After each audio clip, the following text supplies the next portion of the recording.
Welcome to the deep dive. Today we're digging into a very, very recent headline. It's from the New York Times, just out yesterday, July 7th, 2025. The title is Trump and Ukraine, the Looming Weapons Debate. Quite a loaded title. It really is. And our mission today is, well, to unpack what that actually means. A looming weapons debate, specifically with Trump and Ukraine attached. Yeah, those keywords together definitely signal something important brewing. Exactly, because for anyone watching global affairs, seeing that phrase, you immediately know it's pointing towards some potentially significant discussions, policy shifts maybe. Future.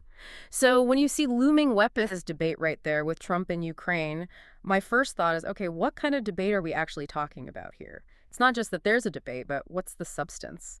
What does looming really signal? Well, looming here, I think, isn't just about something that might happen way down the line. Yeah. In politics, especially involving figures like Trump hmm and a situation like Ukraine, it suggests something more imminent. Right, like it's on the horizon, close. Exactly. A critical point is approaching. Maybe there's a key vote coming up in Congress on aid, perhaps, or a big international meeting where the U.S. position is central. Okay. And any weapons debate around Ukraine is inherently complex, isn't it? Yeah. You're juggling strategic aims. What kind of weapons, for instance? Defensive, Yeah, offensive. precisely. Are we talking about air defense systems or maybe longer range capabilities? Each carries different implications, different risks. Potential for escalation is always part of that calculation. Especially with elections potentially influencing things too. Absolutely. It's never simple, and the outcomes have real consequences on the ground. That makes sense. So, thinking about you, our listener, when you come across a headline like this one, what are the sort of immediate questions you should be asking? What does following this actually mean for understanding the bigger picture? Yeah, that's a great question. It forces you to connect the dots, really. Yeah. This specific weapons debate isn't happening in a vacuum. It links to broader foreign policy, you mean? Definitely. Especially with the potential Trump factor mentioned in the headline.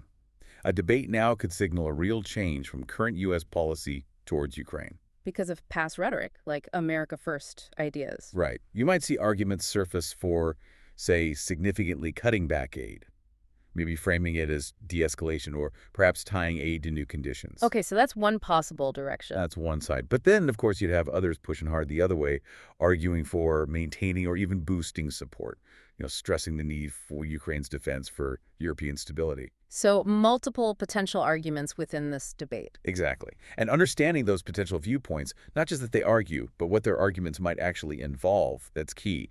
It's about seeing that leaders have to balance security, diplomacy, economic factors, even humanitarian issues. And each path has different consequences. Hugely different ripple effects, Yeah. not just for Ukraine, but for alliances, for, well, global power dynamics overall. So, wrapping this up then, our main takeaway from this deep dive seems to be this. Pay attention to these headlines. Trump and Ukraine, the looming weapons debate.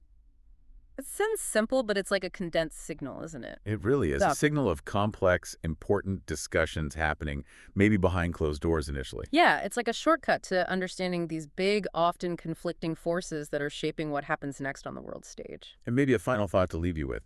This specific headline really pushes you to think about how fast the whole narrative around international aid can pivot. Changes in leadership, shifting priorities, It can change quickly. very quickly. So this headline isn't just news, it's an invitation, really. An invitation for you to think about, okay, what are the fundamental principles or maybe the red lines for each side in this specific debate? And what could their preferred outcome mean for that really delicate balance of power we live with?